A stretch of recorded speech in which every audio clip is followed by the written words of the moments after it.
আব্দুল আওয়াল কি করছো তুমি? আরে নামাজ পড়ছে, ঠিক আছে আমি একটু পরে আসি। আব্দুল আওয়াল খাবার খেয়ে নাও। আরে এখনো নামাজ পড়েই যাচ্ছে, ঠিক আছে একটু পরে আসি। আরে প্রায় 1 ঘন্টা হয়ে গেল, খাবার তো ঠান্ডা হয়ে যাচ্ছে, গিয়ে দেখে আসি। আব্দুল আওয়াল, আরে 1 ঘন্টা ধরে কি করছো? আব্দুল আওয়াল, বাবা তুমি এত সময় সিজদাতে কি করছিলে? আমি ফিলিস্তিনের ভাই বোনদের জন্য দোয়া করছিলাম।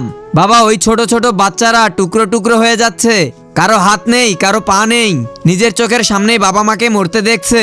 ওদের ওই চিৎকার, ওই আর্তনাদ আল্লাহর আরশ পর্যন্ত পৌঁছে যাবে। আল্লাহ সকলের বিচার করবে।